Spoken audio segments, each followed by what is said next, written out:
Hey, St. John, this is Pastor Adam, and what you're about to hear is an interview with me and Pastor Schlueter out at St. Paul in Chuckery. Pastor Schlueter, he's the fifth vice president of the Ohio District. He is also one of our sister congregations, and some of our longtime members probably have family connection and relations to St. Paul and Chuckery, and so there's a lot of overlap and connection with this congregation. And so Pastor Schlueter has a kind of a good sense of the area and the people around here. Another reason why I want to bring him on is St. Paul had a long-time Lutheran school that had closed back in, I think it was 2014 we discussed.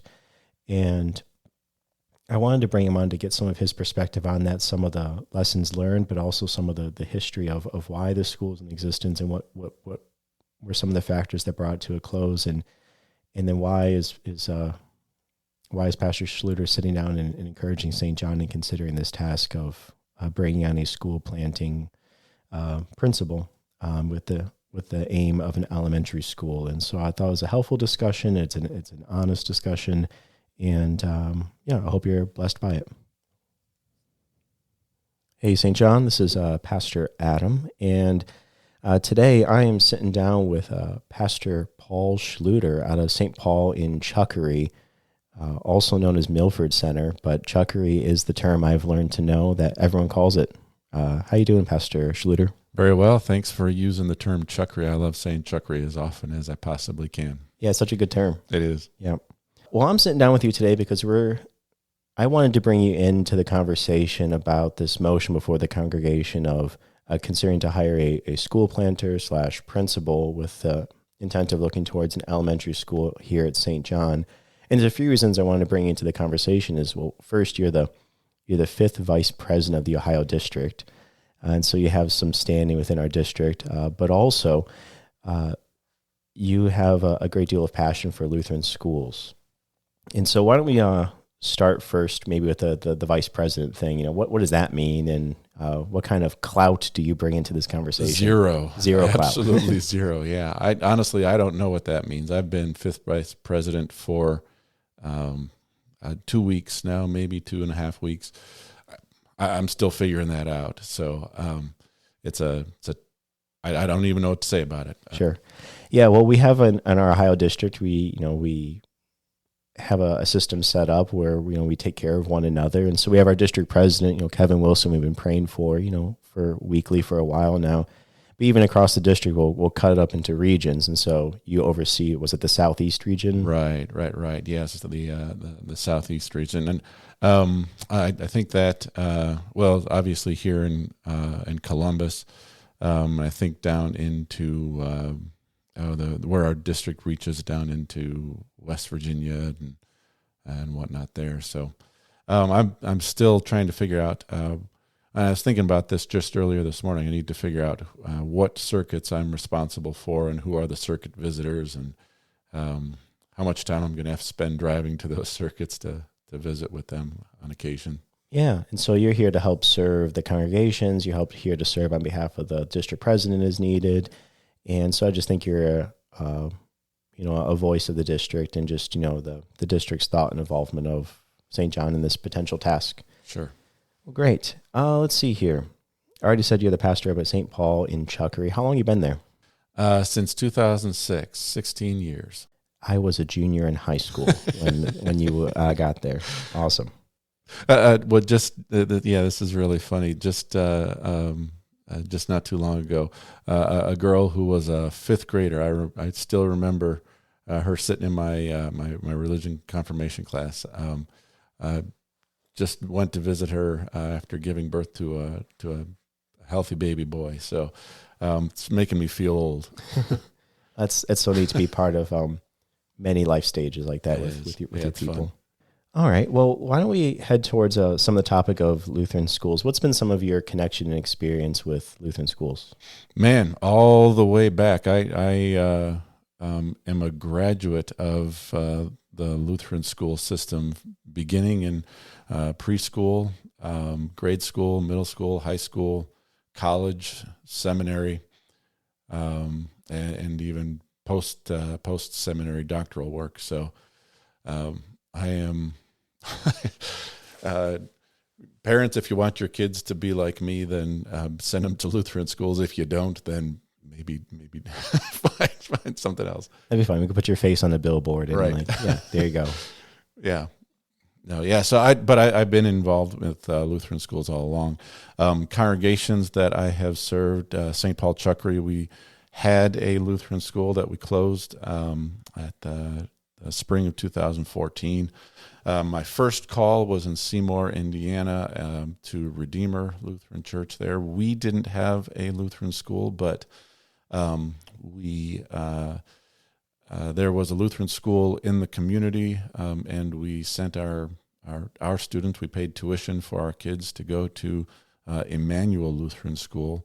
And while I was there, we also, the Lutheran schools formed an association, or the Lutheran congregations rather, formed an association and established a Lutheran high school. So Trinity Lutheran High School had just gotten off the ground when I left, and now is very successful. So happy to see that. Yeah, wonderful. And I think you went to Concordia, Ann Arbor for your did. undergrad. Yeah, so we are fellow alums there. We are. And you went to the St. Louis Seminary. Correct. Right? Yep. So wonderful. So one of the interesting things, Pastor Schlueter, is we've been in conversation about this for a while, ever since our executive council formed this ad hoc committee to explore feasibility for an elementary school. I brought you into the conversation pretty early because at the time you are a circuit visitor, so kind of a more local supervision role over our congregations, just so you're aware of it and to keep the process in prayer. And you had a great deal of encouragement with our efforts in even exploring that. Could you share a little bit more about that? Well, my goodness, having been a product of the Lutheran school system, and having been involved in it, I guess we can say professionally, I can see the benefit of it from all different standpoints. I mean, there's just the things that you expect a school to be doing, teaching, math and sight and science, reading, writing, arithmetic, all that kind of stuff. Lutheran schools do an excellent job of that. But even beyond that, and what I'm most interested in as a pastor is the training, not just of the mind, but also of the soul that you're able to accomplish in a Lutheran school. What we call catechesis, the training of the Christian faith. Lutheran schools do a phenomenal job of that. I couldn't tell you what the percentages are, but I know that a lot of our church workers in the Missouri Synod are products of our Lutheran schools. So that is just a fantastic way to train the next generation of church leaders, and even beyond that. I mean, even if you're not going in to be a professional church worker, a pastor or a deaconess or a teacher or a musician, our Lutheran schools give you a fabulous foundation for life, a life lived, a vocation. Yeah, I'm glad you brought up vocation because you've really leaned into vocation with some of your DMin work, right? Mm-hmm. And you kind of your post-seminary studies, and that's something I always just appreciated, that the Lutheran schools, provide a quality education all around, and we are preparing these children for life in the world, life in the vocations that God has placed them into. And so can it be, into church work, which would be wonderful, but also we are just preparing good citizens for our world, and that our world will benefit from. And it's so neat to be a part of that whole process. Amen. Yeah, absolutely it is. Our vocations include, things that we do at church, but also things that we do at home as fathers and sons and mothers and daughters, and things that we do out in the world as citizens in the world, and bringing the perspective of faith into those vocations helps us to be the salt and light that Christ has designed for us to be. Another reason why I wanted to bring you into this conversation, and I want to be mindful of this next part of our interview, is to ask you to look back on some some previous pain, not only for you, but also for your congregation. When I arrived here, that was, I think, the summer of 2015, I had heard that St. Paul Chuckery had a school and had recently closed. And so I never heard many of the details about that, but it's a sad thing to hear of a school closing, and but to be the pastor there and to be a part of that process. Could you maybe share some of that history with us? Yeah, sure. I mean, that was a difficult process for the congregation to go through, for so many different reasons. I'm sure a lot of the members here at St. John Dublin, there's a pretty close connection between our two congregations. A lot of family members and intermarriage and all that kind of stuff that goes back generations. So I'm sure a lot of your members are familiar with St. Paul Chuckery. The school received its charter, I think, in 1892, and then it became a church the following year. So the St. Paul Chuckery was a school before it was a church. Wonderful. And there were so many generations of members of St. Paul that went through the school, and it was a valuable piece of our community and our heritage. And when things started to decline, it was just really, really challenging. There was the love for the school. There was the family heritage piece. It was something that our fathers and grandfathers and great grandfathers had started. It was something that we wanted to preserve for our own children and grandchildren. So there was that piece. There was the recognition of the value that the school has had in the Christian faith life of our members and our sons and daughters. But then there was also the recognition that the cost was becoming prohibitive.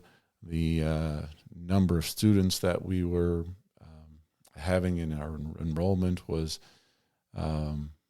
just continuing to decline. And it became evident that having a school was not sustainable. St. Paul Chuckery isn't really on the way to anywhere. A lot of the time, seems like with the advantage that, let me say it this way: location is a huge advantage. So if you can drop your kids off on your way to work, then parents are more likely to send them. So, I don't know. I mean, there were just a lot of different factors that made it difficult for us to continue that school. And it was challenging. It was challenging as a congregation to close it. It was challenging pastorally, when there were members who were concerned that if the school closed, then the congregation would close. Yeah, especially if the school founded the congregation. Oh my goodness, yes. Yeah, but then on the other side, there was the just obvious fact that the congregation couldn't afford to maintain the school with our numbers the way that they were. So there was also concern that if we kept the school open, then the congregation would close. So trying to navigate our way through those waters was tricky. It was difficult, and there were a lot of difficult conversations that we had to have. In the end, the school closed, and the Lord has blessed the congregation in the years since, so thanks be to God. But boy, coming to that point was really difficult. And having heard a little bit more of that history of St. Paul's School a while back, when I brought up this idea of St. John looking at the feasibility of an elementary school and doing some of that research work, and we even brought you in one of our interviews for our feasibility study. Why encourage St. John in this task? I guess there are a number of reasons. First of all, I mean, just to go back and beat on the drum of Lutheran education a little bit more. I mean, it's valuable. It's always been valuable. And as I look around at the world today and the challenges that parents face in raising their children, wanting them to be Christians, in the world that is unfolding before us, to have that advantage of a Lutheran education just is huge. So, I mean, the fact that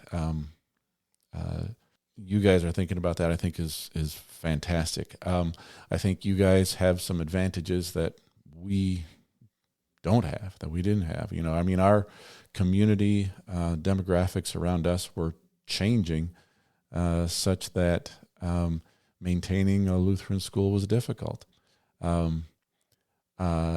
I don't know all the details of the demographics around here at St. John's, but it seems like you guys have an ideal location with residential areas nearby, quick access to the highways, and I guess a quick getaway if parents need to head off to work.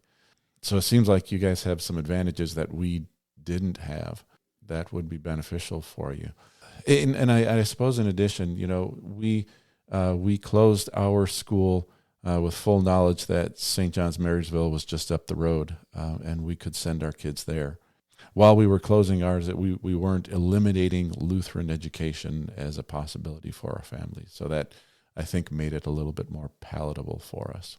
Yeah, and that's something I was thinking about. We do have a sister congregation with an elementary school in St. John's Marysville.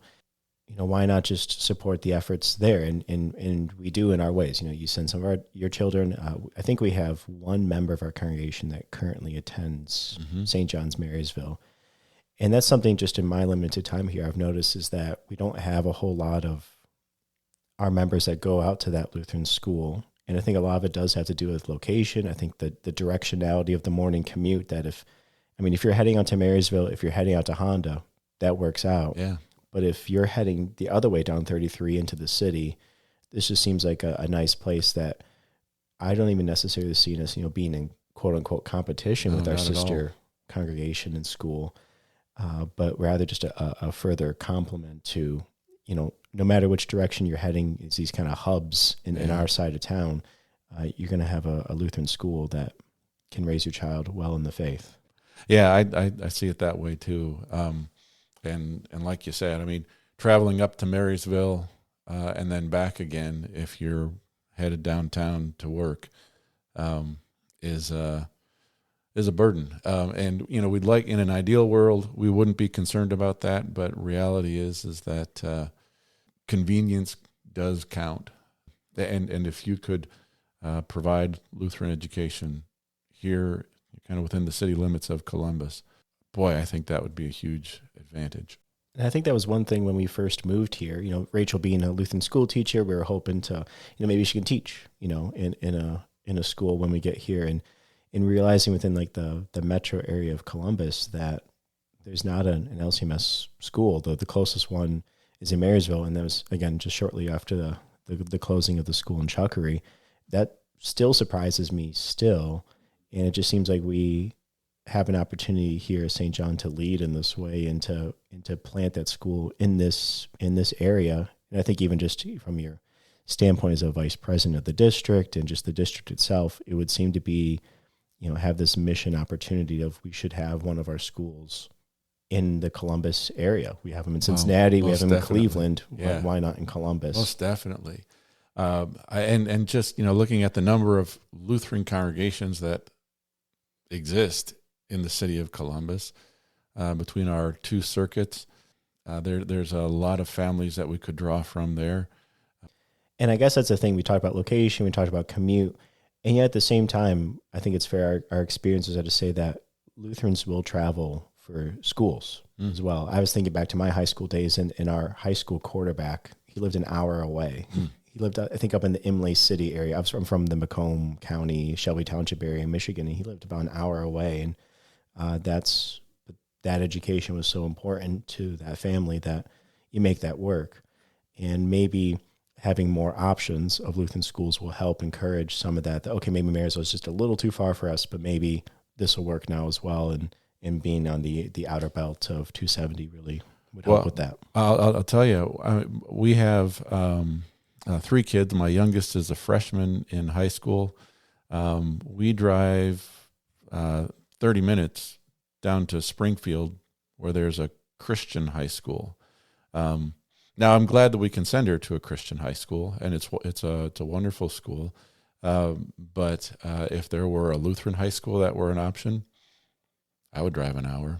We'd figure it out. Yeah, and I think that's something that is kind of helpful to hit on here at this point, that there are kind of two main emphases with having a Lutheran school.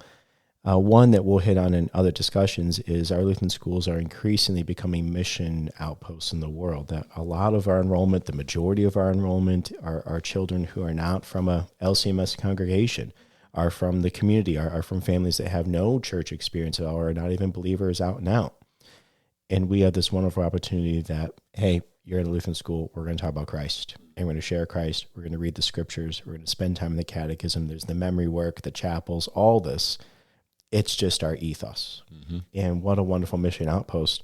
I think what you're bringing into this discussion is the other emphasis is what's raised our children in the faith. And historically, as Lutherans, we have found our schools to be these wonderful places to actually form our children in the faith.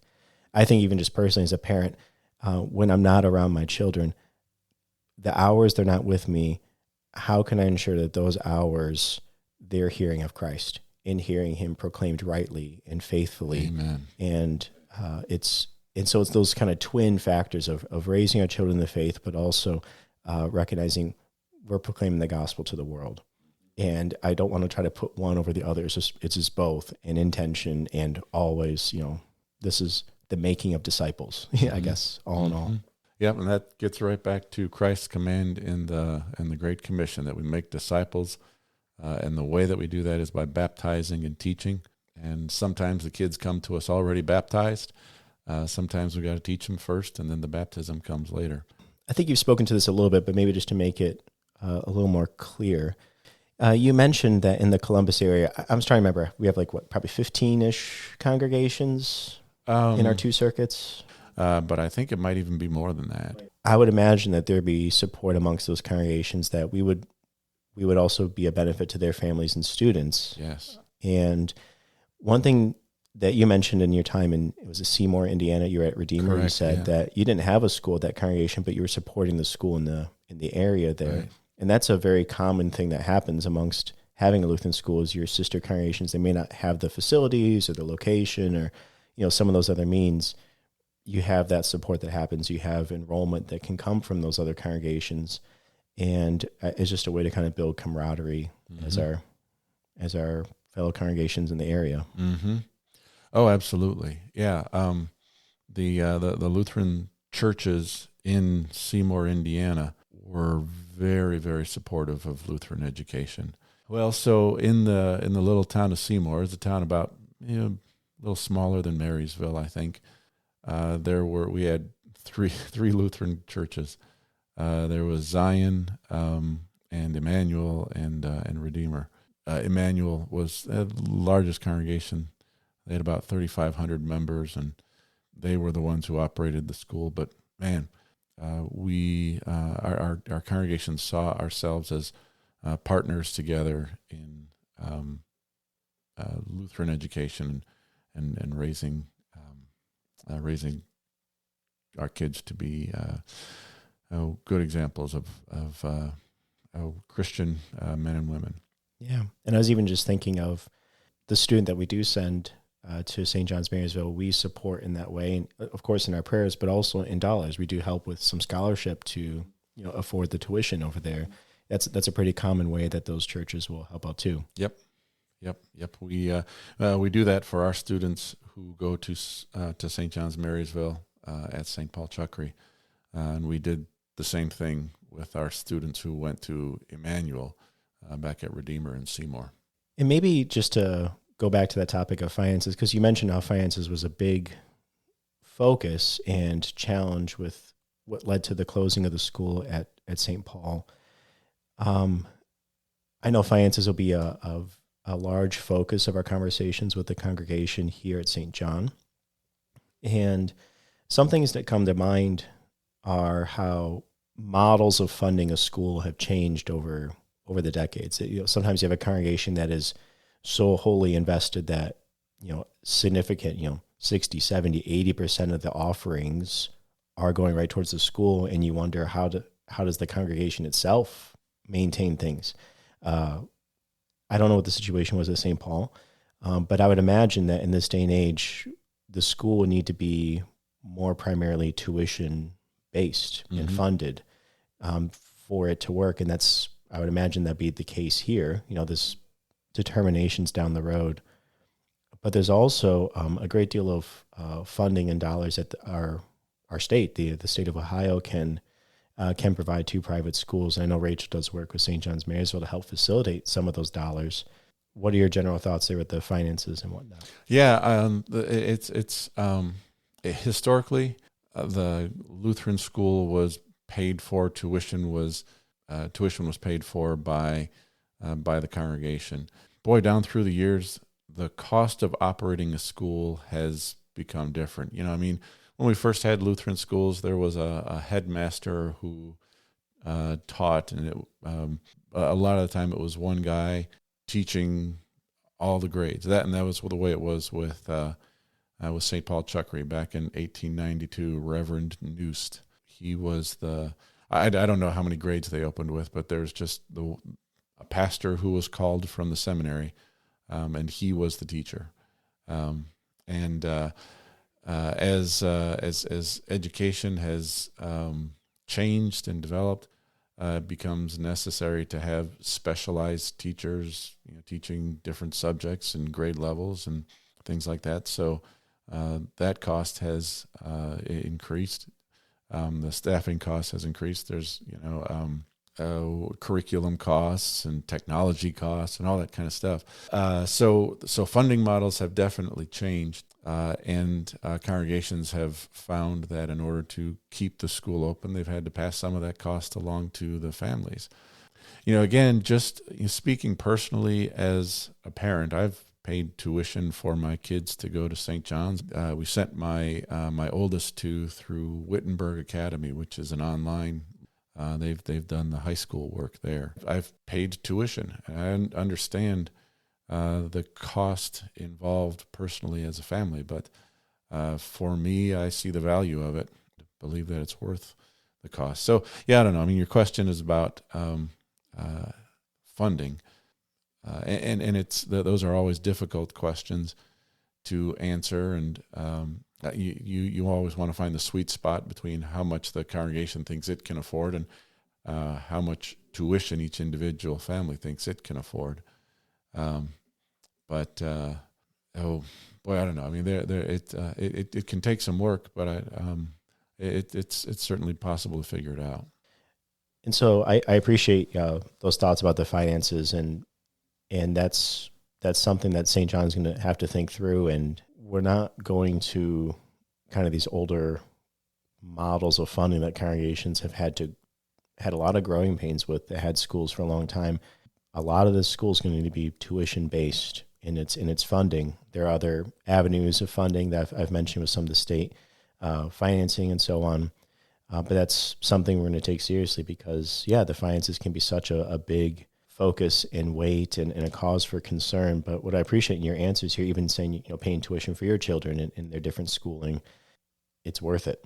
Mm-hmm. And it's worth the cost. And just from the family on the way up to the congregation, we see the value in this, and it's worth figuring that out, no matter the journey.